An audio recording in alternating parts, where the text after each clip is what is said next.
The morning sun cast long shadows across the pristine marble floors of the Wellington estate in Newport, Rhode Island.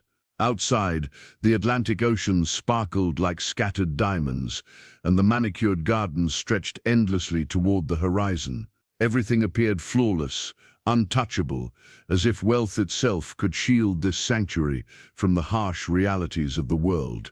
But beneath the surface of such perfection, storms often brew in the most unexpected ways. Before we jump back in, tell us where you're tuning in from, and if this story touches you, make sure you're subscribed, because tomorrow I've saved something extra special for you. This is the story of Maria Santos, a woman whose quiet strength would soon collide with forces beyond her imagination, forever changing the life of one of America's most powerful families. What began as an ordinary Tuesday would become a day that revealed how true heroism often wears the simplest disguise. Maria had arrived at the Wellington mansion 3 years ago, carrying nothing but a worn leather suitcase and determination forged by necessity. At 42, she possessed the kind of resilience that comes from surviving life's hardest lessons. Her journey to this opulent estate began in a small village outside San Salvador, where her childhood was marked by the absence of everything except love from her grandmother, Elena. Elena Santos raised Maria after her parents died in a factory accident when she was only 9 years old. The old woman worked as a seamstress, her fingers dancing across fabric from dawn until her eyes could no longer see in the dim candlelight. Their home was a modest adobe structure with a corrugated metal roof that sang during rainstorms. Elena would tell Maria stories while they shared their evening meal of rice and beans, tales of strength and courage that seemed larger than their tiny kitchen. Mija, Elena would say, her weathered hands holding Maria's face gently, remember that God measures a person's worth not by what they own, but by how they love others when it costs them everything. These words became the foundation upon which Maria built her character, even when life seemed determined to test that foundation at every turn. As a teenager, Maria worked alongside her grandmother, learning to sew with the same precision and care. But when Elena fell ill with pneumonia during Maria's 18th year, the medical bills consumed their meager savings. Maria watched helplessly as her grandmother's condition worsened, knowing that better healthcare existed just beyond their financial reach. Elena passed away on a humid Thursday evening, holding Maria's hand and whispering one final piece of wisdom: "Your hands were made to serve, but your heart was made to protect." After Elena's death, Maria worked various jobs throughout El Salvador, each one teaching her something new about survival and human nature. She cleaned offices in the capital, tended to elderly patients in understaffed clinics, and eventually saved enough money to make the dangerous journey north to the United States. The crossing was harrowing, filled with moments when she questioned whether she would survive to see another sunrise. But Elena's voice echoed in her mind during the darkest hours, pushing her forward. Maria arrived in America with limited English and unlimited hope. She settled in Los Angeles first, working as a housekeeper for middle-class families while attending night classes to improve her language skills. The work was honest but exhausting. She would rise at 5 in the morning, take 3 buses across the city to reach her first job, then repeat the journey to her second job in the evening. Her tiny apartment was barely larger than a closet, but it was hers, and it represented progress. During those early years in America, Maria sent every spare dollar back to support her cousin's children in El Salvador. She wore the same 3 dresses in rotation, ate simple meals of rice and vegetables, and walked miles instead of taking buses when possible. Her hands grew rough from constant cleaning, but her spirit remained tender. She treated every home she entered with respect, every child she encountered with kindness, and every employer with professional dignity. The opportunity to work for the Wellington family came through a referral from another housekeeper who had decided to retire. The position offered better pay and benefits than anything Maria had previously imagined possible. When she first saw the Newport mansion, with its towering columns and endless rooms, she felt overwhelmed by its grandeur. The house contained more bathrooms than her entire village in El Salvador had homes. James Wellington III was 55 years old, a third-generation heir to a shipping and logistics empire that spanned 4 continents. His great-grandfather had built the family fortune during the Industrial Revolution, his grandfather had expanded it through 2 world wars, and his father had modernized it for the global economy. James had inherited not just wealth but the weight of legacy and expectation that came with the Wellington name. From the outside, James appeared to have everything. The business continued to thrive under his leadership, generating billions in annual revenue. He owned homes in 7 countries, a fleet of luxury vehicles, and art collections that museums coveted. Financial magazines regularly featured him on their covers, and charity organizations competed for his attention and donations. But success had come at a price that few people understood. James's marriage to Victoria had ended 5 years earlier in a divorce that made international headlines. Victoria had been a socialite from old money, beautiful and educated, exactly the kind of woman expected to marry a Wellington. But their relationship had been built more on social compatibility than genuine love, and it crumbled under the pressure of public scrutiny and conflicting ambitions. The divorce settlement was astronomical, but the emotional cost was even higher. The custody battle over their 8-year-old son, Christopher, had been particularly brutal. Lawyers fought over every detail, from holiday schedules to school choices, turning their child into a pawn in a game neither parent wanted to play. Eventually, James was awarded primary custody, but the victory felt hollow. Christopher had withdrawn into himself during the proceedings, becoming quiet and distant in ways that broke his father's heart. Christopher Wellington was a bright boy with his father's dark hair and his mother's green eyes. He loved building elaborate structures with toy blocks, reading adventure stories, and asking endless questions about how things worked. But the divorce had changed him. He became cautious around new people, protective of his emotions, and sometimes seemed far older than his 8 years. James worried constantly about providing his son with stability and normalcy in a world that felt increasingly artificial and demanding. When Maria first met Christopher, he was sitting alone in the mansion's library, methodically organizing his collection of model airplanes by size and color. He looked up at her with curious but guarded eyes, studying her face as if trying to determine whether she could be trusted.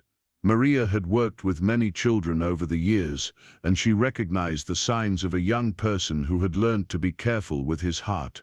"Those are beautiful airplanes," Maria said softly, kneeling down to his level. Her accent was still noticeable, but her English had improved dramatically during her years in America. "Do you know how they fly?" Christopher considered the question seriously before answering. "The engines push air backward, which makes the plane move forward. And the wings are shaped so air moves faster over the top than the bottom, which creates lift." His explanation was precise, delivered with the confidence of someone who had researched the topic thoroughly. Maria smiled genuinely. "You know a lot about airplanes. Have you ever been on one?" "Many times," Christopher replied, then added quietly, "usually to visit my mother in different places." There was a sadness in his voice that Maria immediately recognized. She had heard it in her own voice after Elena died, the sound of someone learning to navigate loss at too young an age. "Well," Maria said, picking up one of the model planes carefully, "perhaps someday you can tell me about all the places you've seen. I've only been on an airplane once, and I was so nervous I held onto the armrests the entire time." For the first time, Christopher smiled. It was a small smile, but genuine. "Were you really scared? Terrified?" Maria admitted with a laugh, "But sometimes we have to be brave even when we're frightened. That's what my grandmother used to tell me." From that moment, a bond began to form between Maria and Christopher. She treated him not as the heir to a fortune, but as a child who needed consistency, kindness, and someone who would listen to his thoughts without judgment. She helped him with homework at the kitchen table, played board games during rainy afternoons, and never made him feel rushed or unimportant. James initially maintained a professional distance from Maria, as he did with most of the household staff. He provided clear instructions about Christopher's schedule, dietary preferences, and academic requirements. Maria was responsible for keeping Christopher's areas of the house clean, preparing his meals when the cook was off duty, and ensuring he completed his homework and got to bed on time. The arrangement was efficient and businesslike. But James began to notice small changes in his son's behavior. Christopher seemed more relaxed around the house, more willing to engage in conversations. He heard genuine laughter coming from the kitchen during Maria's shifts, something that had been rare since the divorce. When James asked Christopher about his day, the boy began sharing more details, often mentioning something funny Maria had said, or an interesting story she had told him about her homeland. Maria never overstepped boundaries or tried to replace Christopher's parents. Instead, she created a sense of stability and warmth that allowed the boy to simply be a child. She taught him Spanish words, showed him how to fold paper airplanes that actually flew, and listened patiently to his elaborate plans for future inventions. Her presence brought a quality to the household that money couldn't purchase: authentic care. The Wellington mansion employed a full staff, including a head butler named Robert, a cook named Mrs. Patterson, 2 other housekeepers, a groundskeeper and a driver. Maria worked well with everyone, never competing for attention or status. She arrived each morning at 7 o'clock sharp, greeting everyone warmly before beginning her duties. Her work was meticulous but efficient, and she approached every task with the same level of care, whether she was dusting priceless artwork or organizing Christopher's toy closet. Robert, who had worked for the Wellington family for over 20 years, initially observed Maria with the skeptical eye of someone who had seen many staff members come and go. But he soon recognized her dedication and integrity. "She's different from the others," he told Mrs. Patterson one afternoon. "She works like the family's welfare depends on her personally." Mrs. Patterson, a robust woman in her 60s who had raised 5 children of her own, agreed. "She has a mother's heart," she observed. "You can see it in how she looks at the boy. Not like he's a job, but like he's precious."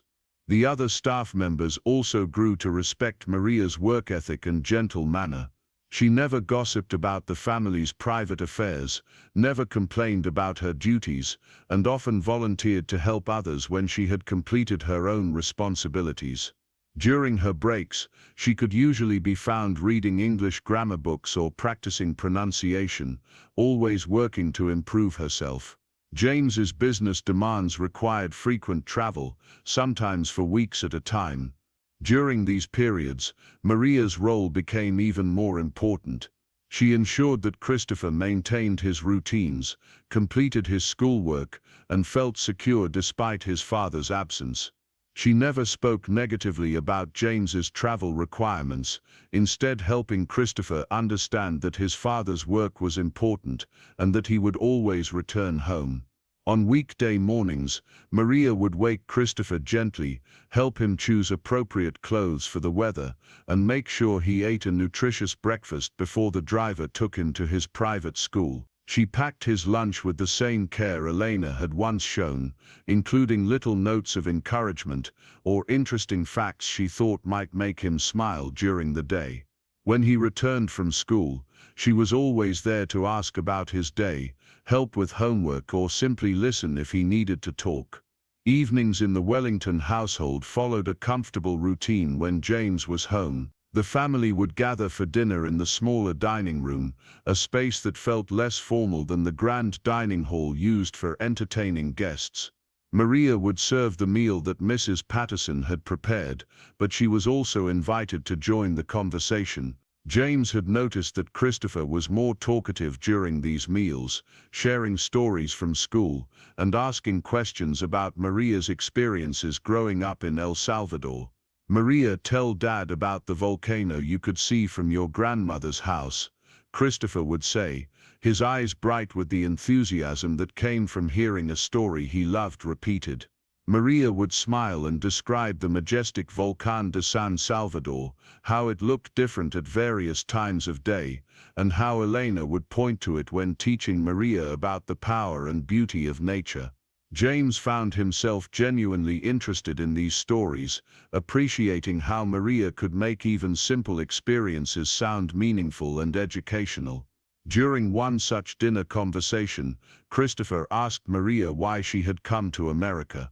The question caught her off guard, and she considered how to answer honestly without burdening the child with too many sad details. Well, she began carefully, after my grandmother died, I realized that she had given me all the love and wisdom she could. But she also gave me dreams that were bigger than our little village could hold. I wanted to see what I could become if I worked really hard and never gave up hope. Were you scared? Christopher asked, leaning forward with interest. Very scared, Maria admitted. But fear isn't always bad. Sometimes fear means we're about to do something important, something that will help us grow stronger. James listened to this exchange with growing respect for Maria's wisdom and her ability to communicate complex ideas in ways that Christopher could understand. He realized that his son was learning valuable lessons about courage, perseverance, and the importance of pursuing dreams despite obstacles. Weekend mornings at the Wellington estate had a different rhythm. James tried to keep Saturdays and Sundays free from business obligations when possible, using the time to reconnect with Christopher after busy weeks. Maria would prepare a special breakfast, often including dishes she remembered from her childhood, adapted to ingredients available in America. She taught Christopher how to make pupusas, thick corn tortillas stuffed with cheese and vegetables, turning the cooking process into a fun and educational activity. The secret, Maria would tell Christopher as they worked together in the kitchen, is to make the dough exactly the right thickness. Too thin and the filling falls out. Too thick and it tastes like cardboard. Christopher would concentrate intensely on getting his pupusas just right, his small hands carefully shaping the dough while Maria guided him through each step. James often found himself watching these interactions from the doorway, amazed by his son's focus and joy. Maria had a gift for making ordinary activities feel special and meaningful. On Sunday afternoons, weather permitting, the family would spend time in the gardens. The Wellington estate included several acres of beautifully landscaped grounds, with walking paths, flower gardens, and a small pond where ducks congregated. Maria would often bring a book and read while Christopher explored or played with a soccer ball. James might join them when his schedule allowed, grateful for these moments of simplicity amid the complexity of his business empire. During one particularly beautiful Sunday in late spring, Christopher discovered a family of baby rabbits living under one of the garden sheds. He was fascinated by the small creatures and wanted to catch one to keep as a pet. Maria gently explained why this wouldn't be good for the rabbits or for Christopher. Animals have families too, she told him as they crouched near the shed, watching the baby rabbits play. The mother rabbit works hard to keep her babies safe and teach them how to survive. If we took one away, it would be scared and lonely, and the mother would be heartbroken. Like how I felt when Mom and Dad got divorced. Christopher asked quietly. The question caught Maria by surprise, but she answered with characteristic honesty and gentleness. Yes, a little like that. Sometimes families change in ways that make everyone sad, but that doesn't mean the love goes away. Your mother and father both love you very much, even when they can't live in the same house anymore. James, who had approached without them noticing, heard this exchange and felt a tightness in his chest. He had struggled to find the right words to help Christopher understand the divorce, but Maria had managed to address his son's feelings with both truth and comfort. He realized that Maria possessed an emotional intelligence that went far beyond her formal education, a wisdom that came from personal experience with loss and healing. As summer approached, James's business required him to travel more frequently. A major expansion in Asian markets demanded his personal attention, and he found himself flying to Singapore, Hong Kong, and Tokyo on a regular basis. Each trip lasted at least a week, sometimes longer if complications arose. He worried about leaving Christopher so often, but he trusted Maria completely to maintain the stability and routine that his son needed. Before each trip, James would sit down with Maria to discuss Christopher's schedule, any upcoming school events, and his specific concerns or instructions.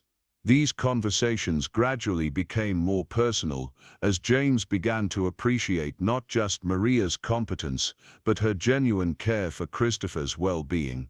"He's been asking more questions about the divorce lately," James shared during one of these pre-travel conversations. "I'm not sure I'm handling it well." Maria listened thoughtfully before responding. Preparing and narrating this story took us a lot of time. So if you are enjoying it, subscribe to our channel. It means a lot to us. Now back to the story. Children ask questions when they feel safe enough to hear the answers. Perhaps he's asking because he trusts that you'll tell him the truth in a way he can understand. Her insight surprised James. He had been viewing Christopher's questions as a problem to solve rather than a sign of growing emotional security. "What would you suggest I tell him?" "Tell him that sometimes adults make mistakes, but that doesn't mean they stop loving their children. Tell him that families can look different, but still be full of love. And tell him that it's okay to feel sad or confused sometimes, because those feelings are normal and they won't last forever." James followed Maria's advice, and his next conversation with Christopher about the divorce went more smoothly than any previous attempt. His son seemed relieved to have permission to feel sad without having to hide it, and he opened up about some of his fears and worries. James realized that Maria had given him more than childcare advice. She had helped him become a better father. During James's longest trip that summer, a 3-week journey through Southeast Asia, Maria maintained Christopher's routines while adding special activities to keep him engaged and happy. She taught him card games her grandmother had shown her, helped him start a small garden in one corner of the estate, and even arranged for him to video call with some of her extended family members who still lived in El Salvador. Christopher was fascinated by these conversations, practicing his Spanish words and asking endless questions about life in Maria's homeland. He wanted to know about the foods people ate, the games children played, and what the schools were like. Maria answered all his questions patiently, using these opportunities to teach him about different cultures and ways of life. "Why don't they have big houses like ours?" Christopher asked during one of these cultural discussions. "Different places have different definitions of wealth," Maria explained. "In my village, a family was considered rich if they had enough food to share with neighbors, if their children could go to school, and if they had each other. The houses were small, but they were filled with love and laughter." "Do you miss it?" Christopher asked. "I miss my grandmother and some of the traditions," Maria admitted. "But I'm grateful to be here with you and your father. Sometimes the best parts of our past can come with us to create something new and beautiful." When James returned from his trip, he found Christopher more confident and mature than when he had left. His son greeted him with enthusiasm, eager to share everything he had learned during their separation. Christopher showed off his small garden, demonstrated his improved Spanish pronunciation, and even cooked a simple meal he had learned from Maria. "Maria taught me that cooking is like science," Christopher explained as he carefully measured ingredients. "You have to be precise with the measurements, but you can also be creative with the flavors." James tasted his son's creation, a simple but well-prepared chicken and vegetable dish, and was impressed by both the flavor and Christopher's pride in his accomplishment. He realized that during his absence, Maria had not simply maintained his son's routine, she had enriched Christopher's understanding of the world and his confidence in his own abilities. That evening, after Christopher had gone to bed, James found Maria in the kitchen, cleaning up from dinner and preparing for the next day. He had meant to simply thank her for her excellent care during his absence, but found himself lingering to talk. "Christopher seems different," he observed. more sure of himself somehow. Maria smiled as she dried a plate. He's a wonderful boy. He was just ready to learn new things and test his independence a little. Children grow when they feel safe enough to explore. You've given him that safety, James said quietly. I want you to know how much that means to me. For a moment, Maria was quiet, touched by his sincere gratitude. He makes it easy to care about him, she finally replied. He has a good heart. He gets that from his mother, James said, then added, and from spending time with you.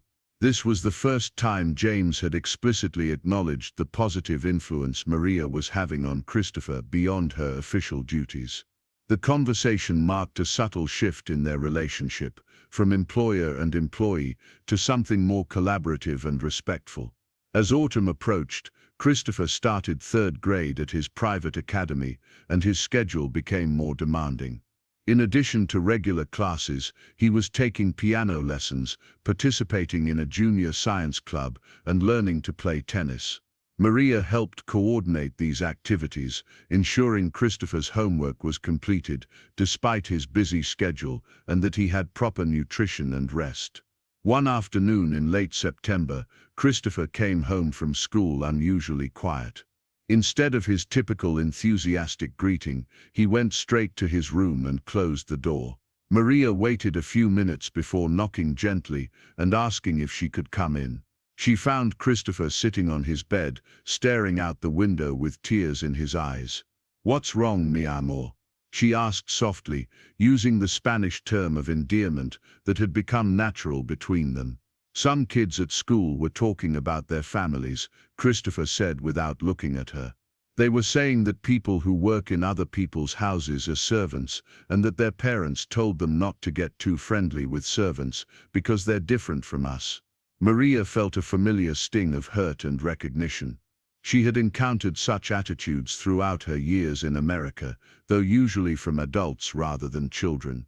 But she was more concerned about Christopher's distress than her own feelings. "What did you tell them?" she asked, sitting down beside him on the bed. "I told them that Maria isn't a servant. She's my friend," Christopher said, his voice stronger now. "But they laughed and said I was being silly. That rich kids don't have friends who are maids." Maria took a deep breath, choosing her words carefully. "Christopher, some people think that having money makes them better than people who don't have money. But your father didn't teach you that, did he?" Christopher shook his head. "Dad always says that people should be judged by how they treat others, not by what they own."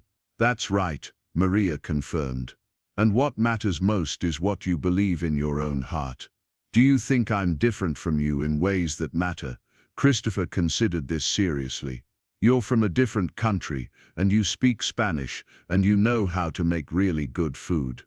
But you're smart and kind and funny, just like my friends at school. The only difference is that you're better at helping with homework." Maria laughed despite the seriousness of the moment. "Well, I've had more practice with homework than your 8-year-old friends." "I don't care what those kids think," Christopher declared with sudden determination. "You're important to me and Dad, and that's what matters." Maria hugged him gently, proud of his loyalty, but also aware that this wouldn't be the last time he encountered such attitudes. "You have a brave heart, Christopher. But remember, it's not your job to change everyone's mind. Just be kind to everyone and let your actions show who you are." When James came home that evening, Christopher told him about the incident at school. James felt a surge of anger toward the children and parents who had upset his son, but he was also proud of Christopher's response. "You handled that exactly right," James told his son.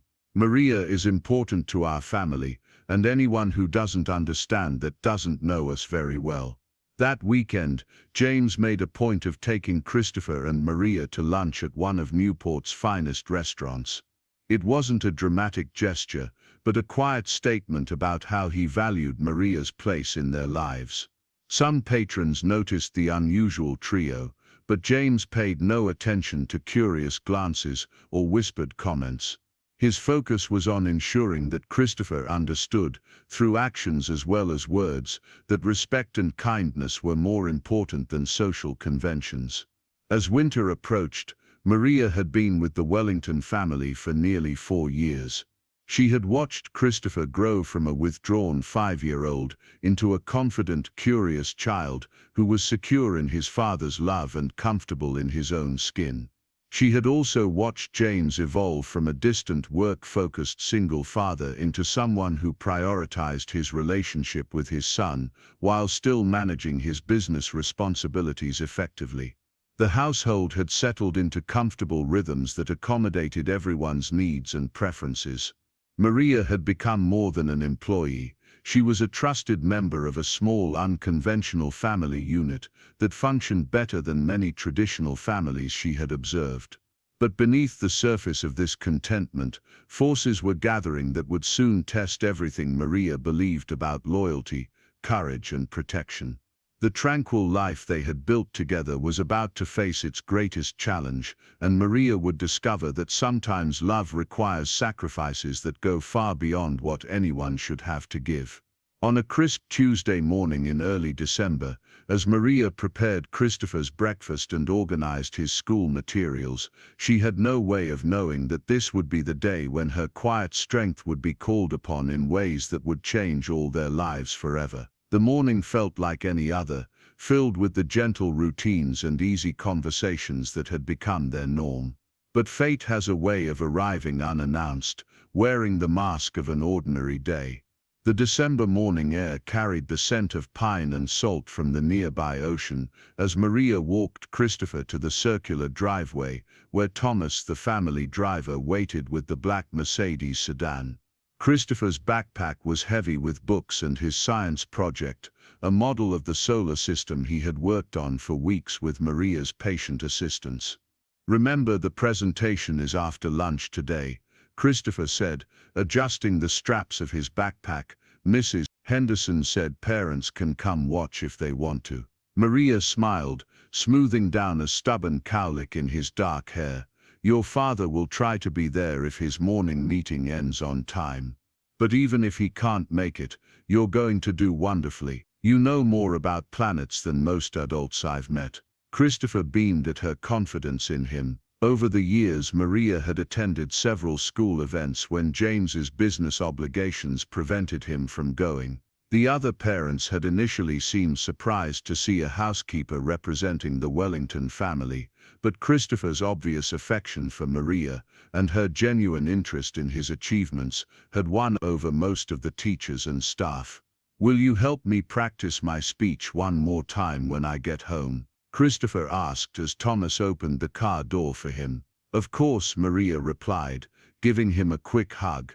"Now go learn something amazing today." As the Mercedes disappeared down the tree-lined driveway, Maria returned to the house to begin her morning routine. The mansion felt different when Christopher was away at school, quieter but also somehow less alive. She had grown accustomed to his chatter, his questions, and even his occasional complaints about homework or chores. James had left early that morning for a crucial board meeting at Wellington Industries headquarters in downtown Providence. A potential merger with a European shipping company required his full attention, and Maria knew he would be gone most of the day. These important business days always made him tense, though he tried to hide his stress from Christopher.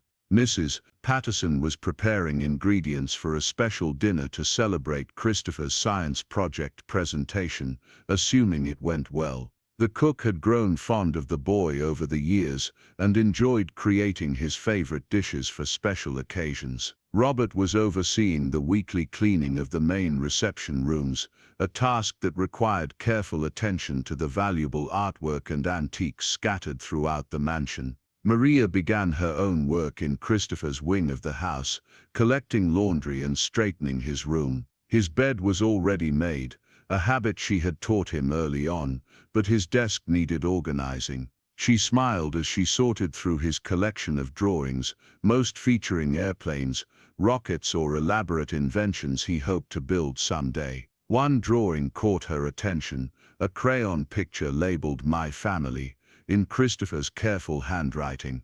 The drawing showed three figures standing in front of a large house, a tall man in a suit labeled Dad, a small boy labeled Me, and a woman with long dark hair labeled Maria. She was holding the boy's hand and smiling.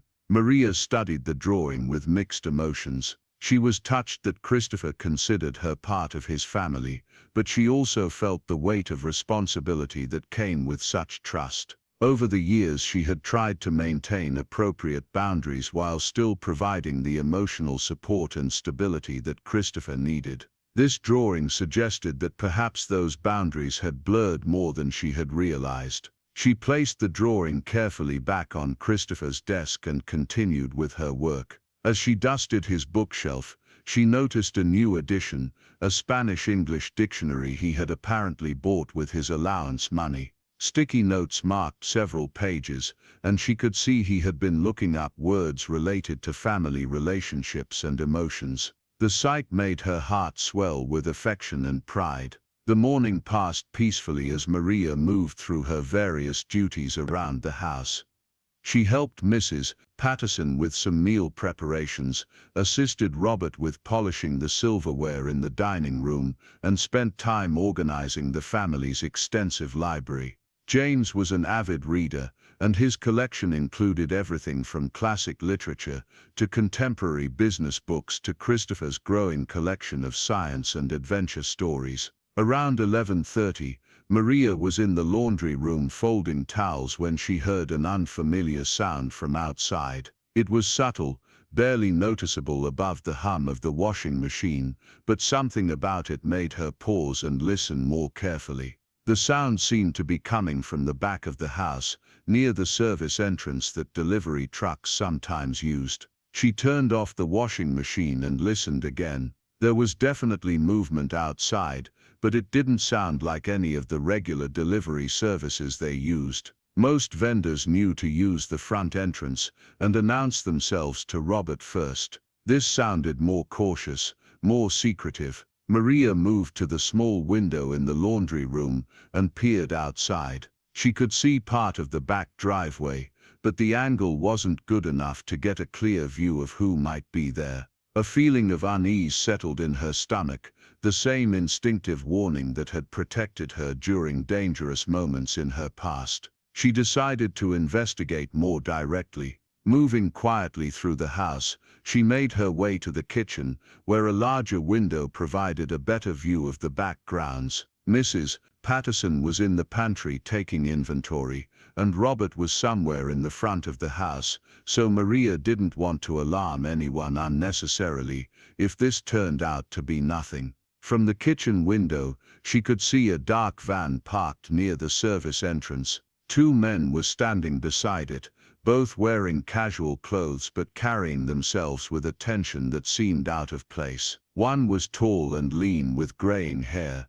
the other shorter and stockier with a baseball cap pulled low over his face. They appeared to be studying the house, pointing at various windows and discussing something in low voices. Maria's unease intensified. She had lived through enough dangerous situations in her life to recognize when something wasn't right. These men didn't look like delivery workers or service technicians. Their body language suggested they were planning something, not simply conducting legitimate business. She moved away from the window and tried to think logically. Perhaps they were security consultants James had hired without mentioning it to the staff, or maybe they were contractors assessing some repair work. But her instincts continued to insist that something was wrong about this situation. The sound of footsteps on gravel reached her ears, and she returned to the window carefully. The two men were now walking around the perimeter of the house, still talking quietly and occasionally pointing at different features of the building. One of them was taking photographs with a small camera, focusing on windows, doors, and security features. Maria's heart began to beat faster. Whatever these men were doing, it wasn't legitimate maintenance or security work. People with honest intentions didn't skulk around photographing a private residence without permission. She needed to alert Robert or call James immediately. But before she could move away from the window, her blood turned cold. Christopher's voice carried across the grounds from the front of the house, bright and cheerful as he called out a greeting. The Mercedes was pulling into the circular driveway, returning him from school earlier than expected. The science project presentation had apparently been rescheduled to accommodate a school assembly, and Christopher was home 3 hours ahead of schedule. Thomas was helping him out of the car, and Christopher was chattering excitedly about something that had happened during his morning classes. Maria watched in horror as the two men near the back of the house immediately became alert at the sound of Christopher's voice. They exchanged quick words and began moving toward the front of the house with purposeful strides. Whatever they had been planning was apparently being accelerated by Christopher's unexpected arrival. Without hesitation, Maria ran toward the front entrance. She had to reach Christopher before these strangers did, had to get between him and whatever danger they represented. Her grandmother's voice echoed in her mind, "Your heart was made to protect." She burst through the front door just as Christopher was walking up the stone steps, his backpack bouncing against his shoulders and his face lit up with enthusiasm about his day. Thomas was already getting back into the Mercedes, preparing to return the car to the garage building. "Maria," Christopher called out happily. "You'll never guess what happened in science class today. Mr. Rodriguez brought in a real meteorite for us to examine, and it was amazing. It was all black and heavy, and Christopher, come inside quickly." Maria interrupted, her voice urgent but trying not to frighten him. She grabbed his hand and began pulling him toward the door. "What's wrong?" Christopher asked, his excitement fading as he noticed her tense expression. Before Maria could answer, the two men appeared from around the corner of the house. They were walking briskly, but trying to appear casual, their eyes fixed on Christopher with an intensity that made Maria's skin crawl. "Christopher Wellington," the taller man called out, his voice friendly but somehow wrong. "We're friends of your father's. He sent us to pick you up for a special surprise." Maria tightened her grip on Christopher's hand and stepped in front of him protectively. Every instinct she possessed was screaming danger. James never sent people to pick up Christopher without extensive advance notice and multiple confirmations. He was extremely protective of his son and had detailed protocols for anyone who needed to interact with Christopher on his behalf. "I don't know you," Maria said firmly, her voice steady despite her racing heart. "Mr. Wellington always calls ahead when someone is coming for Christopher." The shorter man stepped closer, his hand moving towards something inside his jacket. "Look, lady, we don't have time for this. The kid's father wants to see him right now, and we're here to make sure that happens." Christopher moved closer to Maria, his small hand gripping hers tightly. She could feel him trembling slightly, picking up on the tension in the air even if he didn't fully understand what was happening. "Call my father," Christopher said, his voice smaller than usual but still brave. "He always tells me when plans change." The tall man's false friendliness began to slip. "Kid, your father is waiting for you. Don't make this harder than it needs to be." Maria's mind raced through her options. Thomas had parked the Mercedes and was walking back from the garage, but he was still too far away to help immediately. Robert was somewhere inside the house, probably unaware of what was happening outside. Mrs. Patterson was in the kitchen, also oblivious to the danger developing on the front steps. She could scream for help, but that might provoke these men into doing something desperate. She could try to run inside with Christopher, but they were blocking the most direct path to the door. Her best option was to keep talking, to buy time while figuring out how to get Christopher to safety. "Who exactly are you?" Maria asked, still standing protectively in front of Christopher. "What are your names? Which company do you work for?" The shorter man was clearly losing patience. "We work for people who don't like to be kept waiting. Now move aside and let us take the boy." "No," Maria said simply. The word came out stronger than she felt, powered by years of facing down bullies and surviving dangerous situations through sheer determination. The tall man reached into his jacket and pulled out a folded piece of paper. "We have authorization," he said, holding it out toward her. See, official paperwork. Maria glanced at the paper without moving to take it. Even from a distance, she could see it was just a blank sheet with some meaningless scribbles. These men weren't even bothering to create convincing fake documents. That's not official anything, she said, and you're not taking Christopher anywhere. The shorter man's hand emerged from his jacket, holding something metallic that glinted in the afternoon sunlight. Maria's blood turned to ice as she realized it was a gun, held low but clearly visible as a threat. "Lady, you're making a mistake," he said quietly. "This is bigger than you understand. Walk away now and nobody gets hurt."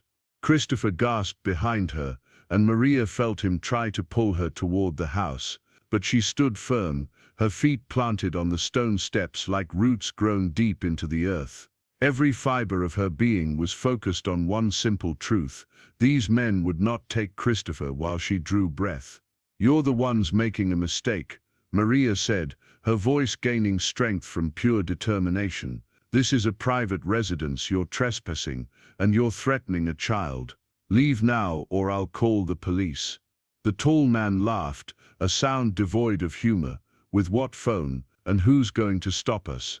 "You?" Thomas had noticed the confrontation and was walking quickly toward them, his expression confused and concerned. But he was an elderly man, not equipped to handle whatever these strangers intended. "What's going on here?" Thomas called out as he approached. The shorter man swung his weapon toward Thomas. "Stay back, old man. This doesn't concern you." Thomas stopped in his tracks, his face pale with shock. Maria realized that calling for additional help might only put more innocent people in danger. This situation was escalating rapidly, and she had to find a way to protect Christopher without getting anyone else hurt. "Listen to me very carefully," the tall man said, his voice taking on a harder edge. "We're taking the boy. You can cooperate and maybe walk away from this, or you can fight us and definitely regret it. Those are your only choices." Maria looked down at Christopher, who was staring up at her with wide, frightened eyes. In that moment, she saw not just the privileged child of a billionaire, but the scared little boy who had once asked her why his parents couldn't live together anymore. She saw the curious student who loved learning about airplanes and planets. She saw the kind-hearted child who worried about baby rabbits and practiced Spanish words to make her smile. "Christopher," she said softly, never taking her eyes off the two men, "I need you to listen to me very carefully. When I say run, I want you to go straight into the house and find Robert. Tell him to call your father and the police immediately. Do you understand? But what about you?" Christopher whispered, his voice shaking. "I'll be fine," Maria lied. "But you need to be safe, and that's more important than anything else." The shorter man stepped forward aggressively. "Nobody's running anywhere. Kid, you're coming with us right now." He reached toward Christopher, and Maria moved without thinking. Her body became a barrier between the stranger's grasping hands and the child she had sworn to protect. She grabbed the man's wrist and twisted hard, using a defensive technique a fellow immigrant had taught her years ago when she was working late shifts in dangerous neighborhoods. The man cursed and jerked backward, his gun waving dangerously. "You stupid, run," Maria shouted to Christopher. Christopher hesitated for a split second, torn between obedience and his desire to help Maria, but her command broke through his fear, and he turned and sprinted toward the house. The tall man lunged after Christopher, but Maria threw herself into his path. They collided hard, and both stumbled. Maria managed to stay on her feet, but the impact knocked the breath from her lungs. "Get the kid," the shorter man yelled, trying to push past Maria, but she refused to move. Every time one of them tried to go around her, she shifted to block their path. She was smaller and weaker than both men, but she was fighting for something more important than her own safety. The sound of Christopher's footsteps echoed from inside the house as he ran calling for Robert. Within moments, she could hear other voices responding, the household staff beginning to understand that something terrible was happening. The tall man grabbed Maria's arm roughly, his fingers digging into her flesh. You just made the biggest mistake of your life. No, Maria said, her voice steady despite her fear. You made the mistake when you threatened a child. The shorter man was looking toward the house nervously. We need to go. Too many people now. But the tall man seemed reluctant to leave empty-handed. The boss isn't going to like this. The boss is going to like it even less if we get arrested, his partner argued.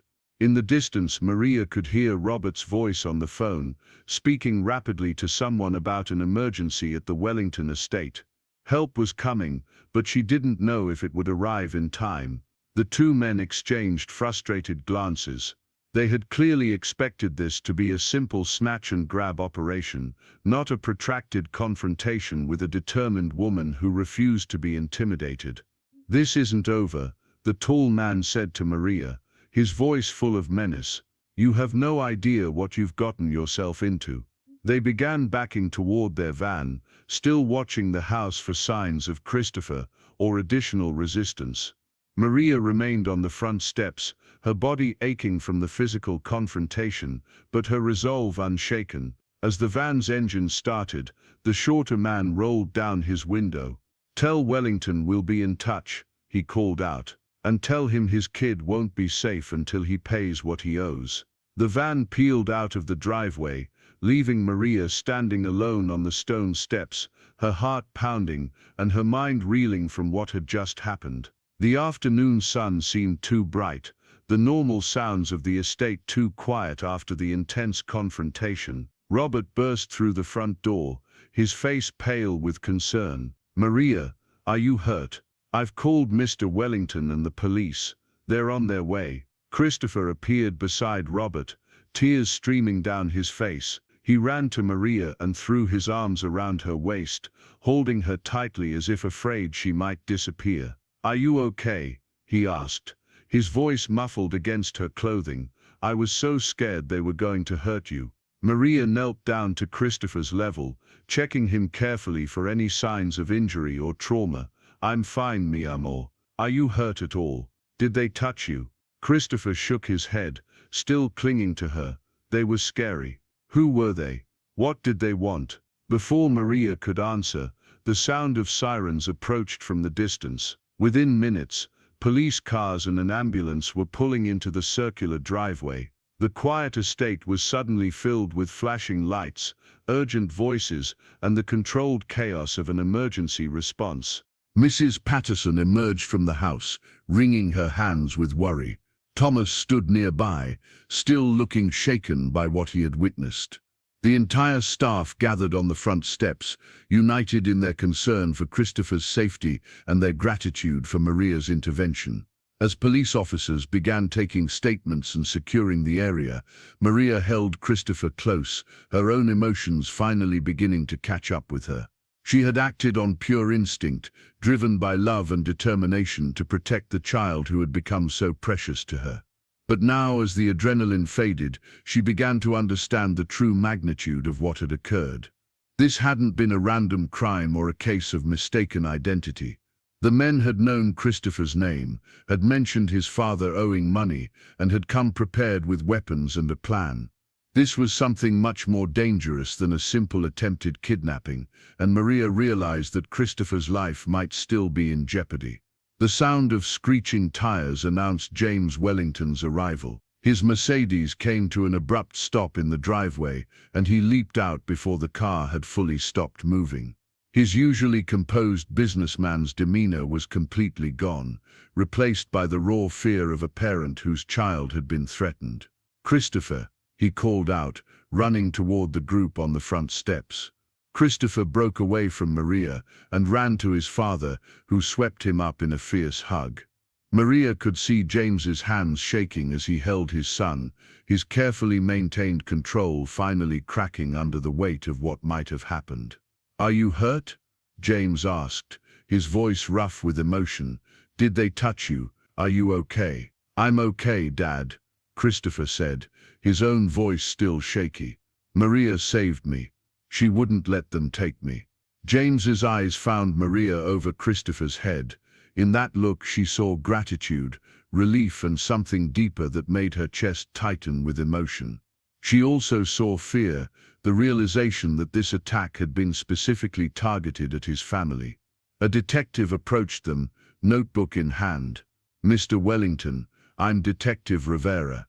I need to speak with you about what happened here today." James nodded, still holding Christopher tightly. "Whatever you need. But first I want to make sure my son is truly okay." The paramedics checked Christopher thoroughly while James stayed close beside him. Maria gave her statement to another officer, describing the men in as much detail as she could remember and recounting their conversation word for word. "They said Mr. Wellington owed money," she told the officer. "They seemed to know exactly who Christopher was and where to find him. This wasn't random." The officer nodded grimly. "We'll need to coordinate with federal authorities. This sounds like it could be connected to organized crime or international business disputes." As the afternoon wore on and the immediate crisis passed, the full reality of the situation began to sink in for everyone involved.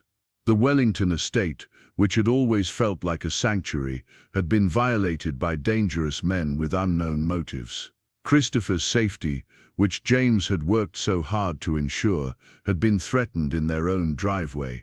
But through it all, one thing remained clear. Maria Santos, a woman who had started as a simple housekeeper, had risked everything to protect the child she loved.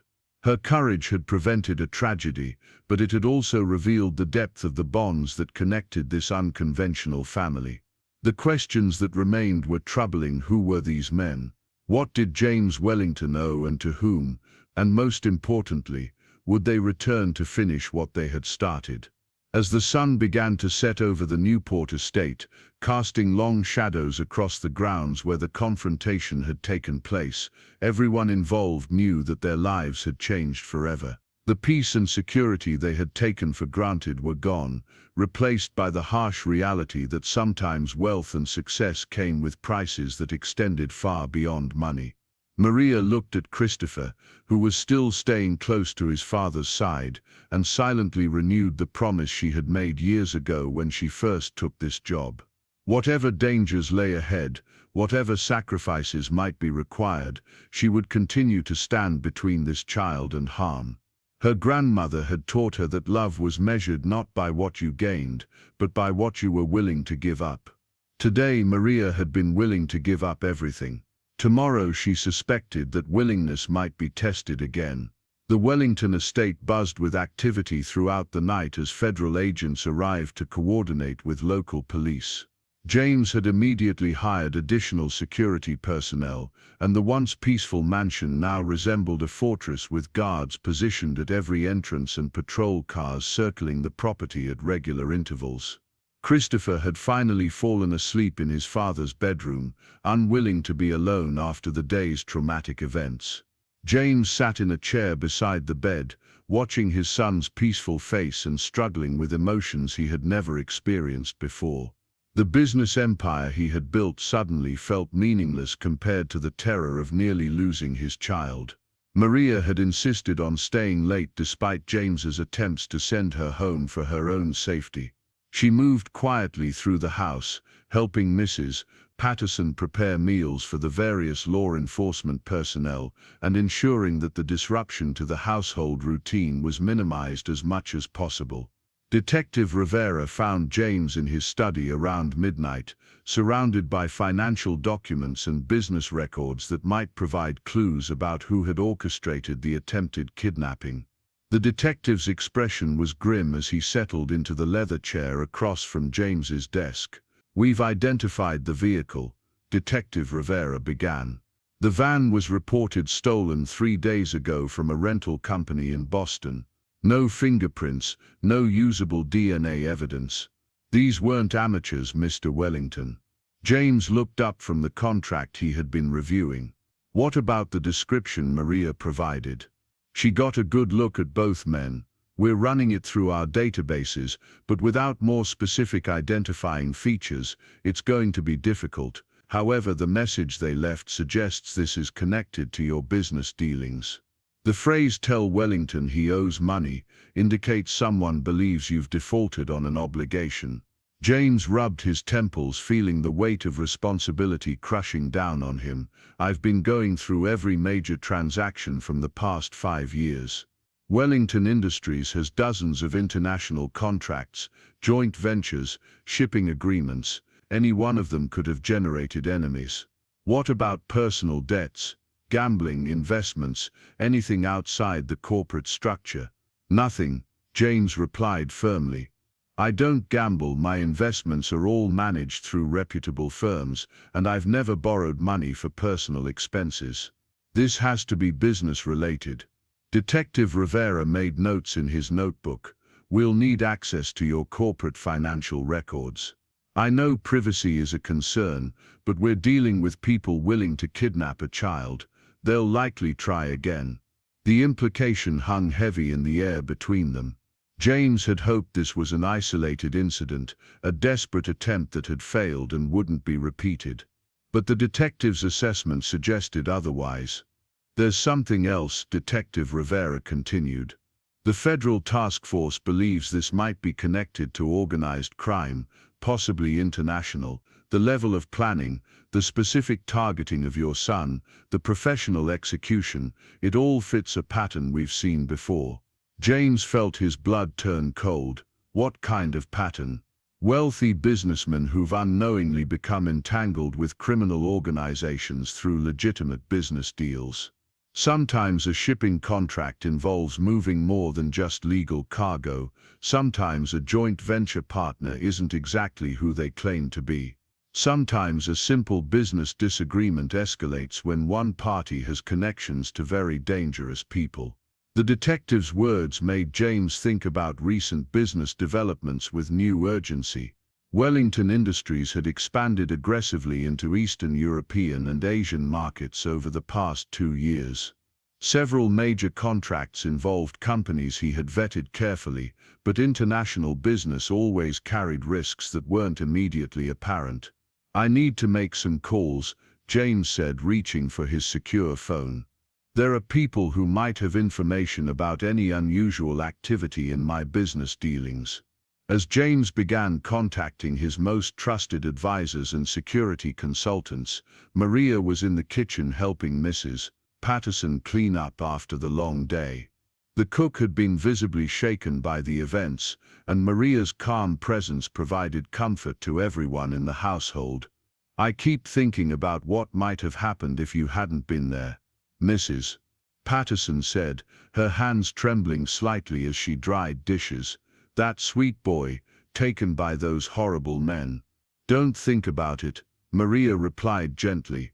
Christopher is safe, and that's what matters now. Robert entered the kitchen, his usual composed demeanor replaced by obvious concern. The security company is installing additional cameras and motion sensors throughout the property. They'll be finished by morning. Maria nodded, but her mind was focused on something that had been bothering her since the confrontation. The men had seemed surprised by her resistance, as if they had expected to encounter only minimal opposition.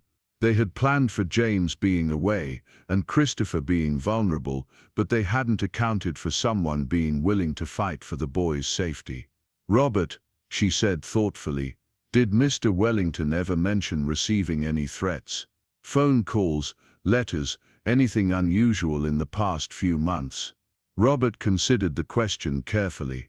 Nothing overt, but there have been some business calls that seem to upset him more than usual. And he's been working later, taking more meetings in his private office. Mrs. Patterson looked up from the dishes she was washing. Now that you mention it, he has seemed more stressed lately. I thought it was just the usual business pressures, but maybe it was something more specific. Maria filed this information away, planning to share it with Detective Rivera when she had the chance. Every detail might be important in understanding who was behind the attempted kidnapping and what they ultimately wanted. Around 2 in the morning, James finally finished his phone calls and walked through the house to check on the various security measures being implemented. He found Maria sitting in the living room, reading quietly while keeping an ear open for any sounds from upstairs where Christopher slept. You should go home and get some rest.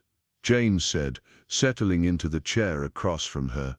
The security team will watch over everything tonight. Maria looked up from her book, a collection of poetry that had belonged to her grandmother. I'd prefer to stay if that's all right. Christopher might wake up frightened, and familiar faces will help him feel safer. James studied her face in the soft lamplight. Despite the trauma of the day, despite having been threatened with a weapon and physically confronted by dangerous men, Maria's primary concern remained Christopher's well-being. Her selflessness struck him with renewed force. "Maria, what you did today," he began, then stopped, struggling to find adequate words. "You saved my son's life. You put yourself in danger without hesitation, and I don't know how I'll ever properly thank you." "You don't need to thank me," Maria replied simply. "I love Christopher. What I did today, any mother would do for her child." Her words hung in the air between them, carrying implications that neither had fully acknowledged before. Maria had referred to herself as Christopher's mother, and James realized that in many ways that's exactly what she had become. "Detective Rivera thinks they'll try again," James said quietly. "These people, whoever they are, they're not going to give up easily." Maria set down her book and looked directly at James. "Then we need to be ready for them. Christopher's safety is the only thing that matters." James was struck by her use of the word "we." Despite the danger, despite having every reason to distance herself from this situation, Maria was committing herself even more deeply to protecting his family. "This isn't your fight," James said. "These are my enemies, my business problems. I can't ask you to put yourself at risk again." "You're not asking," Maria replied firmly. "I'm choosing. Christopher is part of my heart now, and hearts don't abandon the people they love when things get difficult." The next morning brought a flurry of activity as federal agents established a more permanent presence at the estate. Agent Sarah Mitchell, a specialist in organized crime cases, arrived to take over the investigation from Detective Rivera. She was a sharp-eyed woman in her 40s who immediately commanded respect from everyone she met. Christopher woke up clinging to his father, but seemed to recover some of his normal cheerfulness when he saw Maria preparing his favorite breakfast. The resilience of children never ceased to amaze the adults around him, though everyone was careful to watch for signs of delayed trauma responses. "Do I have to go to school today?" Christopher asked as Maria set a plate of pancakes in front of him. "Not today," James replied. "We're going to stay home together and make sure everything is safe." Agent Mitchell joined them in the breakfast room, her notebook and recording device ready for a more detailed interview than the preliminary statements given the previous day. "Christopher, I know this is difficult, but I need to ask you some questions about yesterday. Can you tell me exactly what the men said to you?" Christopher looked to Maria for reassurance before answering. "The tall one said he was a friend of Dad's, and that Dad sent them to pick me up for a special surprise, but it didn't feel right." "What made it feel wrong?" Agent Mitchell asked gently. "Dad always tells me ahead of time when plans change, and Thomas always knows if someone else is supposed to pick me up. Plus, they didn't know my middle name or my teacher's name or anything. Dad's real friends would know." James felt a surge of pride at his son's intelligence and caution. The safety protocols they had established over the years had worked exactly as intended. "Did they mention any names or places?" Agent Mitchell continued. Christopher shook his head. "Just that Dad owed money and they would be in touch. Oh, and the shorter one called the other one Dimitra when they were walking away." This was the first concrete lead the investigation had produced. Agent Mitchell made careful notes and immediately began making calls to run the name through various databases. While Christopher was being interviewed, James received a call from his head of security at Wellington Industries headquarters. The news was disturbing. Overnight, someone had attempted to break into the corporate offices, specifically targeting the financial records department. The security cameras caught 2 individuals, the security chief reported. They didn't get inside, but they spent considerable time studying the building's layout and testing various entry points. James felt his anxiety spike. The people behind the kidnapping attempt weren't giving up. They were escalating their efforts. If they couldn't get to Christopher directly, they were going after sensitive business information that might give them leverage. Agent Mitchell finished her interview with Christopher and immediately focused on this new development. They're looking for something specific, she concluded. Either evidence of the debt they claim you owe, or information they can use to pressure you. But I still don't know what debt they're talking about, James insisted. I've reviewed every significant transaction from the past 5 years. Wellington Industries has never defaulted on any obligation. What if the debt isn't yours directly? Agent Mitchell suggested.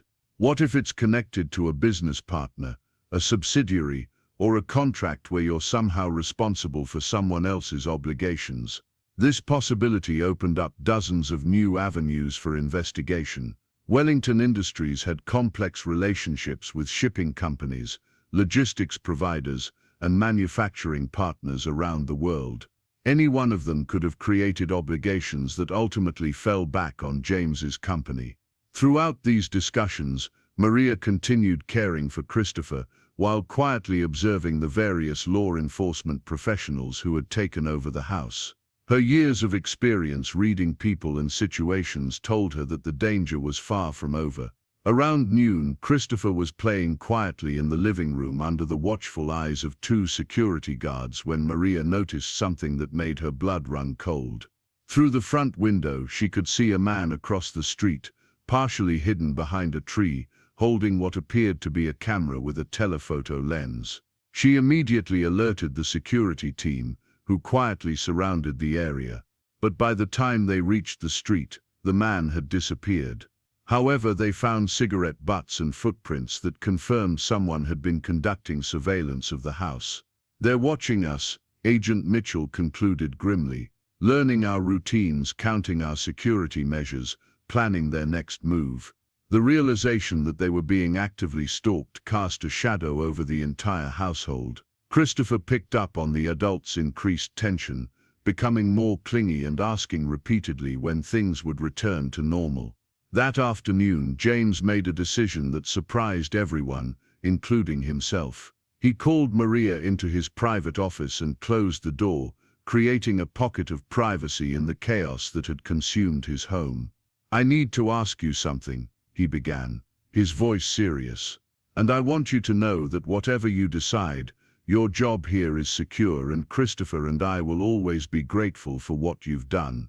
Maria sensed the gravity of his words and gave him her complete attention. "The federal agents believe these people will keep trying until they get what they want.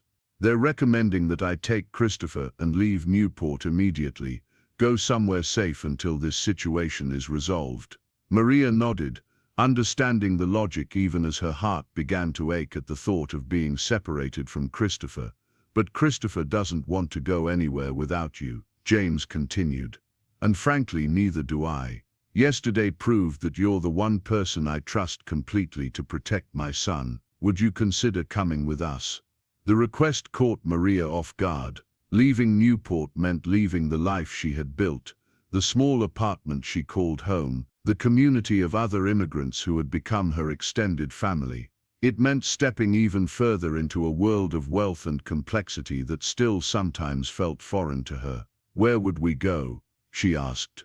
"I have a secure facility in Colorado, completely off the grid. It's designed for exactly this kind of situation. We could stay there until the authorities resolve this threat." Maria thought about Christopher's frightened face the previous day, about his small hand gripping hers as dangerous men threatened to take him away. The decision was easier than she had expected. "Of course I'll come," she said simply. "Christopher needs stability right now, and if that means leaving Newport temporarily, then that's what we'll do." James felt relief wash over him. Having Maria with them would provide Christopher with the emotional security he needed while they waited for the danger to pass. Preparations for departure began immediately but secretly. Agent Mitchell coordinated with federal marshals to create a detailed security plan. A decoy convoy would leave the estate publicly while the real party slipped away through a different route. As evening approached, Maria packed a small suitcase with essential items, including the book of poetry that had belonged to her grandmother and the Spanish-English dictionary Christopher had been using. She also carefully wrapped the drawing Christopher had made showing her as part of his family. Mrs. Patterson and Robert were informed of the departure plans and sworn to secrecy. Both were visibly upset at the thought of Maria and Christopher leaving, but they understood the necessity. "You take care of that boy," Mrs. Patterson said, hugging Maria tightly. "And you take care of yourself too. We'll be here when you come back." Robert shook Maria's hand formally, his usual reserve breaking down slightly. "You've shown us all what real courage looks like. Mr. Wellington is lucky to have someone like you watching over his family." As night fell, the departure plans were put into motion. Christopher, who had been told they were going on an unexpected vacation, seemed excited by the adventure despite everything that had happened. His resilience continued to amaze everyone around him. Agent Mitchell provided one final briefing before they left. "We have leads on the name Demetra that Christopher heard. There's a chance we'll have concrete answers soon. But until then, the secure location in Colorado is your best option." The armored SUV that would take them to their destination was loaded with luggage and supplies for an extended stay. James had arranged for tutors and educational materials to ensure Christopher's schooling wouldn't be interrupted more than necessary. As they prepared to leave the estate that had been their home, James took a moment to speak privately with Maria once more. "I know this isn't what you signed up for when you took this job," he said. "Putting your life on hold, leaving your home, facing danger because of my business problems." "James," Maria said, using his first name for the first time in their years together. "I told you before that Christopher is part of my heart now. Hearts don't calculate costs when the people they love are in danger." Her words struck James with their simple truth and profound loyalty. He realized that Maria had become much more than an employee. She had become the foundation that held his family together. As their SUV pulled away from the Wellington estate under cover of darkness, Maria looked back at the mansion that had been her workplace for nearly 4 years. She had arrived there as a woman seeking steady employment and a chance to build a better life. She was leaving as someone who had discovered that love and family could be found in the most unexpected places. The road ahead was uncertain, filled with unknown dangers and challenges, but as she watched Christopher sleeping peacefully in the seat beside her, his head resting against her shoulder with complete trust, Maria knew she had made the right choice. Whatever revelations lay ahead, whatever sacrifices might still be required, she would continue to stand between this child and harm. Her grandmother's words echoed in her mind. "Your hands were made to serve, but your heart was made to protect." The next phase of their journey was beginning,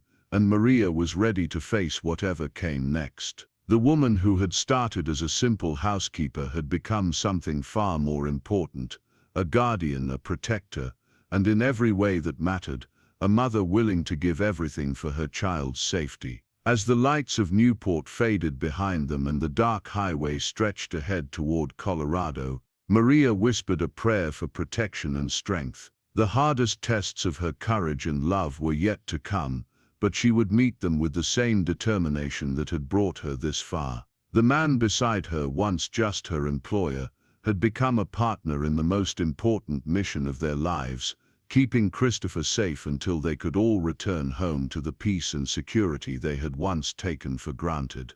But first they would have to survive whatever these mysterious enemies had planned next. And Maria was determined that they would not just survive, but emerge stronger than ever as the unconventional family they had become. The Colorado mountains stretched endlessly in every direction as their armored SUV wound through narrow roads leading to James's secure retreat. The facility, hidden deep in a valley, surrounded by dense forest, looked more like a luxury lodge than a safe house. Christopher pressed his nose to the window, marveling at the snow-capped peaks that glowed orange and pink in the sunrise. "It's beautiful here, Dad," Christopher said, his voice filled with wonder. "Are we really going to stay here for a while? Until it's safe to go home," James replied, though he wasn't entirely sure when that would be. Agent Mitchell had promised to keep them informed of any developments, but breaking up organized crime networks could take months or even years.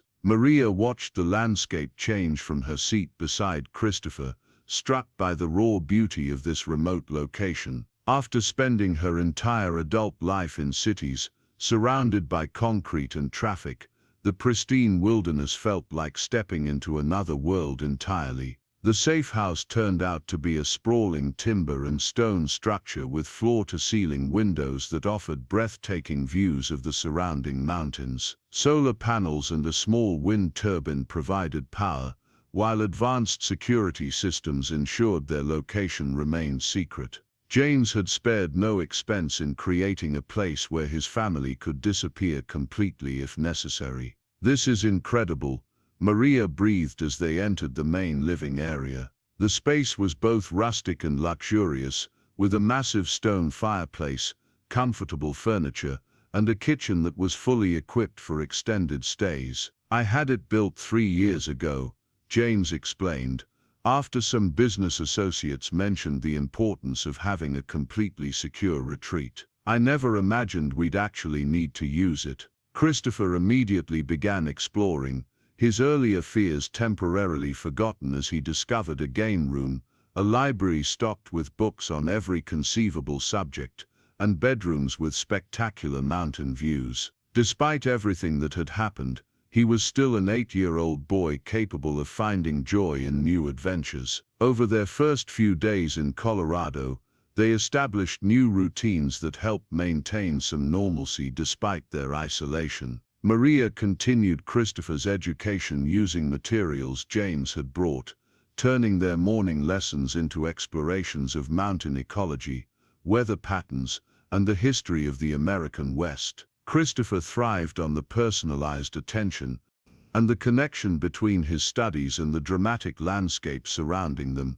James found himself with more time to spend with his son than he had enjoyed in years. Without the constant demands of business meetings and corporate crises, he could focus entirely on being a father. They took long walks on secure trails, played board games in the evenings, and had conversations that revealed how much Christopher had grown and matured over the past year. But the enforced isolation also created opportunities for deeper discussions between James and Maria. As they worked together to create a stable environment for Christopher, their relationship continued evolving beyond its original boundaries. "I keep thinking about what those men said," James confided one evening after Christopher had gone to bed. They were sitting by the fireplace, the only sound the crackling of logs and the distant call of an owl. "About me owing money. Agent Mitchell's team has dissected every contract, every business relationship, and they still haven't found anything that explains this." Maria set down the book she had been reading, one of the many novels she had discovered in the house's extensive library. "What if it's not about money you actually owe? What if someone believes you have something that belongs to them?" James considered this possibility. "Like what?" "I don't know," Maria admitted. "But sometimes people convince themselves they deserve things they've never actually earned. Maybe someone thinks your success should have been theirs." Her insight made James think about his business relationships from a different angle. Wellington Industries had competed for contracts with dozens of other companies over the years. They had acquired smaller firms, sometimes beating out other bidders. Could someone feel cheated by legitimate business competition? "There was a situation last year," James said slowly, "a shipping contract in Eastern Europe. We won it over a company called Volkov Logistics. They contested the decision, claimed we had unfair advantages because of our family connections in the shipping industry. What happened with that? Nothing really. The contract was awarded based on our proposal and track record. But the owner, Alexei Volkov, was furious. He accused us of bribery and corruption, even threatened legal action. His lawyers eventually advised him he had no case, but he never seemed to accept the decision." Maria felt a chill run down her spine. Alexei Volkov, could that be connected to the name Dimitra that Christopher heard? James reached for his secure satellite phone, the only communication device that worked in their remote location. I need to contact Agent Mitchell immediately. The call to Agent Mitchell revealed that James's memory had provided the breakthrough they desperately needed. Alexei Volkov was indeed connected to organized crime networks, and Dmitry Volkov was his younger brother, known for handling the family's more violent business affairs. We've been tracking the Volkov organization for years, Agent Mitchell explained through the encrypted connection. They operate legitimate businesses as fronts, but their real income comes from smuggling, extortion and kidnapping. The shipping contract you won last year cost them millions in potential profits. So this is revenge? James asked. More than that, our sources indicate they believe you deliberately sabotaged their operation by winning that contract. In their minds, you owe them the money they would have made if they had won the bid. The twisted logic was both infuriating and terrifying. James had simply outcompeted a rival company in a fair bidding process, but the Volkovs had decided this justified kidnapping his child and demanding payment. What happens now? James asked. We're closing in on their network. The surveillance at your estate and the attempted break-in at your offices gave us enough evidence to obtain warrants. We expect to make arrests within the next week. James felt a surge of hope, but Agent Mitchell's next words tempered his optimism. However, the Volkovs still don't know where you are, and they're getting desperate. We intercepted communications suggesting they're planning something bigger, more public. They want to force you out of hiding by making this situation impossible to ignore. After ending the call, James shared the developments with Maria. The knowledge that they now understood their enemy was reassuring, but the threat of escalation was deeply troubling. What do you think they might do? Maria asked. I don't know, but it won't be subtle. The Volkovs have already shown they're willing to target Christopher directly. If they can't find us, they might go after people connected to us. The implication was clear. Everyone who worked at the Wellington estate, everyone who knew the family could become a target. Mrs. Patterson, Robert, Thomas, all of them were potentially in danger because of their association with James. We have to end this, Maria said firmly. We can't hide here forever while other people suffer because of us. James looked at her with admiration and concern. Even in their secure retreat, surrounded by mountains and protected by advanced security systems, Maria's first thought was for others who might be in danger. The next morning brought news that confirmed their worst fears. Agent Mitchell called to report that the Volkovs had attempted to kidnap Mrs. Patterson from her home, apparently hoping to trade her for information about James's location. The attempt had failed only because federal agents had been watching the cook's house as a precaution. They're escalating exactly as we predicted, Agent Mitchell said. But this also means they're getting sloppy. We arrested 3 of their operatives in the failed kidnapping, and they're already providing information about the organization's structure. Christopher noticed the adults' increased tension and asked directly what was happening. James and Maria decided he deserved to know the truth, presented in age-appropriate terms. The bad men who tried to take you are still looking for us, James explained. But the police are catching them one by one. We just need to stay here a little longer until it's completely safe. Christopher processed this information with the seriousness of a child who had already faced real danger. Are Mrs. Patterson and Robert okay? They're safe, Maria assured him. The police are protecting them too. That afternoon, while Christopher worked on a science project about mountain wildlife, James and Maria discussed their situation more frankly than ever before. I've been thinking about what you said, about not hiding forever while others are in danger, James said. Maybe there's a way to help the investigation more actively. What do you mean? The Volkovs want me specifically. They believe I owe them money, that I deliberately sabotaged their business. What if we gave them a chance to confront me directly, but in a controlled situation where law enforcement could capture them? Maria felt her blood turn cold. You're talking about using yourself as bait. With proper protection and planning, it could work. Agent Mitchell mentioned they're planning something public to force me out of hiding. Instead of waiting for them to choose the time and place, we could set the terms. Absolutely not, Maria said without hesitation. Christopher has already nearly lost his father to these people. I won't let him face that risk again. Her fierce protectiveness struck James powerfully. Maria had just referred to Christopher potentially losing his father, speaking as if she had equal standing in making decisions about the family's welfare. The realization that she truly had become Christopher's second parent, with all the rights and responsibilities that implied, hit him with unexpected force. You're right, James said quietly. I wasn't thinking about what it would do to Christopher if something went wrong, or what it would do to me, Maria added, her voice barely above a whisper. The words hung between them, carrying implications that neither had spoken aloud before. Maria had just admitted that losing James would cause her personal pain beyond her concern for Christopher. The professional boundaries that had defined their relationship for years had completely dissolved. That evening, as they prepared dinner together while Christopher read in the living room, James found himself really looking at Maria for perhaps the first time. Not as an employee or even as a friend, but as a woman who had become central to his life in ways he was only beginning to understand. She was beautiful, he realized, but it was a beauty that came from inner strength rather than mere physical attractiveness. Her hair, which she usually kept pulled back while working, fell in soft waves around her shoulders. Her eyes, warm and intelligent,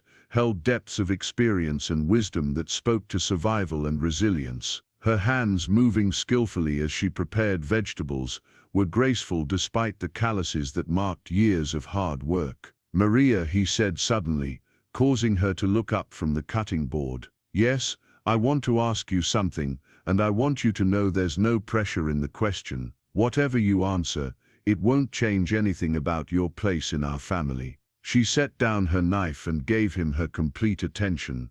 When this is over, when we can go home safely, would you consider staying with us permanently? Not as a housekeeper, but as, he struggled for the right words, as Christopher's mother, as my partner in raising him. Maria's eyes widened in surprise. She had hoped for this moment for months, but never dared to expect it might actually come. I know it would mean big changes, James continued.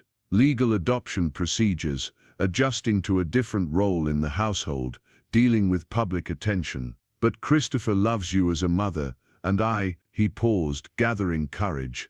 I've come to love you too, not just for what you've done for my son, but for who you are as a person. Tears filled Maria's eyes as she processed his words. The man she had admired from a distance for years, whom she had served loyally without expecting anything in return, was offering her something she had never dared dream possible, a real family. Yes, she whispered, then stronger, yes, of course, yes. James stepped closer and took her hands in his. Are you sure? It would mean giving up your independence, your privacy. Being connected to the Wellington name brings complications. James, Maria said, looking directly into his eyes.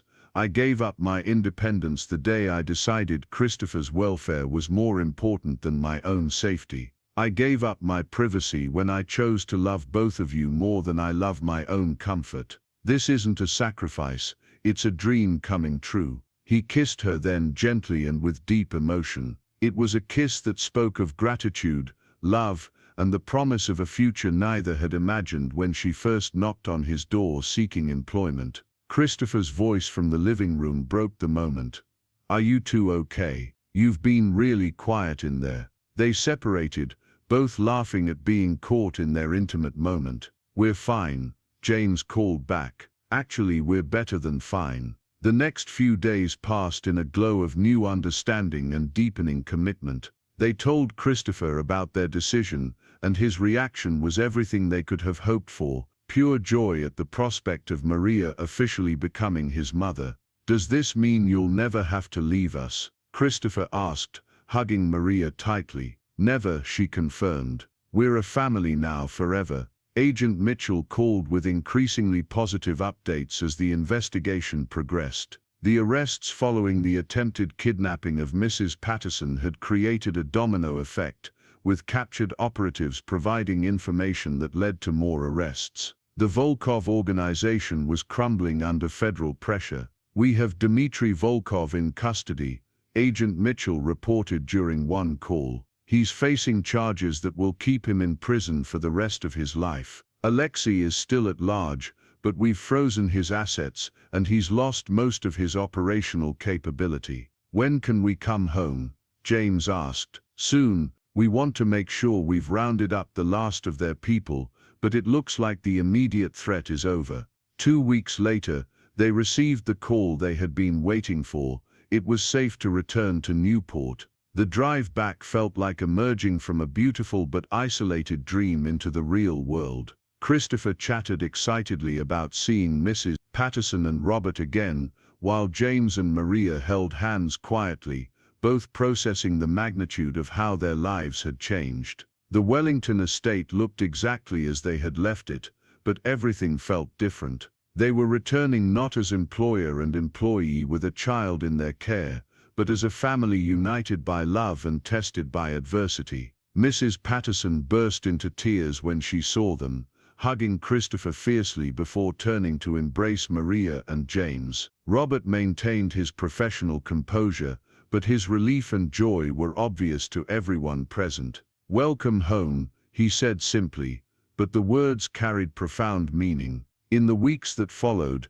James began the legal process of formally adopting the new family structure they had created. Maria's immigration status was regularized, ensuring she would never again face the uncertainty that had marked her early years in America. Christopher thrived with the security of knowing his family was permanent and unshakable. The story of what had happened during those terrifying days gradually became known in their community. People spoke in hushed, admiring tones about the housekeeper, who had risked everything to protect her employer's child, and about the businessman who had recognized true worth when he saw it.